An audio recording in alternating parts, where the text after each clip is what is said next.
Hello friends, welcome to Shaz Cafe. இன்னைக்கு நம்ம என்ன வீடியோ பார்க்க போறோம் அப்படினா சிக்கன் கிரேவி எப்படி பண்ணலாம்னு பார்க்கலாம் வாங்க. ஃபர்ஸ்ட் ஒரு பிரஷர் குக்கர்ல ஆயில் ஆட் பண்ணிக்கிறேன். ஆயில் நல்லா ஹீட் ஆனதுக்கு அப்புறம் ஒரு பட்டை ஆட் பண்ணிக்கிறேன். இப்போ நான் ரெண்டு மீடியம் சைஸ் வெங்காயத்தை இந்த ஷேப்ல கட் பண்ணி வச்சிருக்கேன். அதையும் ஆட் பண்ணிக்கலாம். வெங்காயம் வதங்கிறதுக்காக நான் கொஞ்சமாக உப்பு ஆட் பண்ணிக்கிறேன். அதையும் சேர்த்து நல்லா வதக்கிக்கலாம்.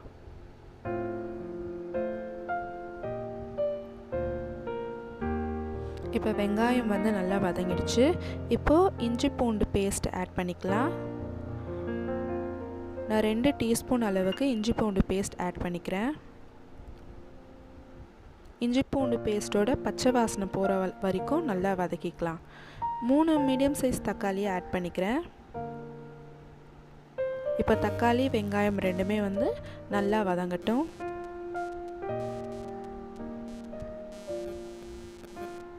இப்போ தக்காளி வெங்காயம் நல்லா வதங்கிடுச்சு. இந்த அளவு நல்லா மசிய வதக்கிக்கோங்க.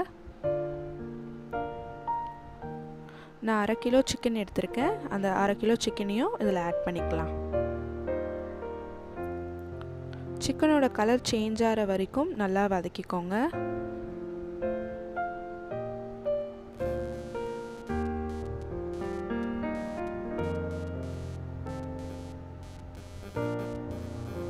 இப்போ இது நல்லா வதக்கியாச்சு. இதில் 1 டீஸ்பூன் மிளகாய்த்தூள், 1/2 டீஸ்பூன் மஞ்சத்தூள், 1/2 டீஸ்பூன் சிக்கன் மசாலா ஆட் பண்ணிக்கலாம்.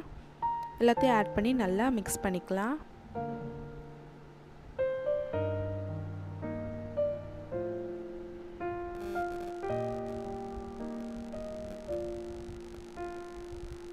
இந்த கிரேவிக்கு தேவையான அளவுக்கு சால்ட் ஆட் பண்ணிக்கலாம்.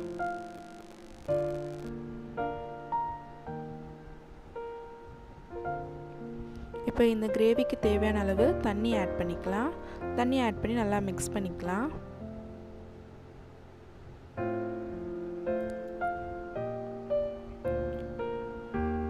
இப்போ இந்த ஸ்டேஜில் வந்து நீங்கள் உப்பு செக் பண்ணிக்கோங்க.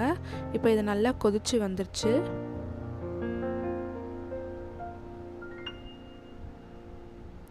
இதில் வந்து நான் தேங்காய் பேஸ்ட் ஆட் பண்ணியிருக்கேன். 5 பல் தேங்காவை வந்து அரைச்சி இதில் ஆட் பண்ணியிருக்கேன். இப்போ இது எல்லாத்தையும் நல்லா மிக்ஸ் பண்ணிடலாம்.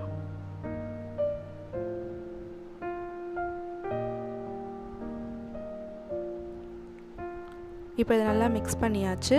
இப்போ நான் வந்து ப்ரெஷர் குக் பண்ண போகிறேன். இது வந்து நான் 2 விசில் வைக்க போகிறேன்.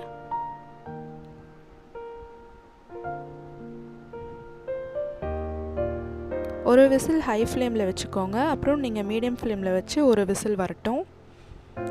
இப்போ இது ரெடி ஆகிடுச்சு. அவ்வளோதான், நம்ம சிக்கன் கிரேவி ரெடி ஆகிடுச்சு. இது ரைஸோட, இட்லி, தோசை, சப்பாத்தி, பரோட்டா எல்லாத்துக்கூடையும் செம்ம காம்பினேஷனுங்க. கண்டிப்பாக இந்த வீடியோவை நீங்கள் ட்ரை பண்ணி பாருங்கள். இந்த வீடியோ உங்களுக்கு பிடிச்சிருக்கு அப்படின்னா லைக் பண்ணுங்கள். இந்த சேனலுக்கு சப்ஸ்கிரைப் பண்ணி வச்சுக்கோங்க. தேங்க்யூ.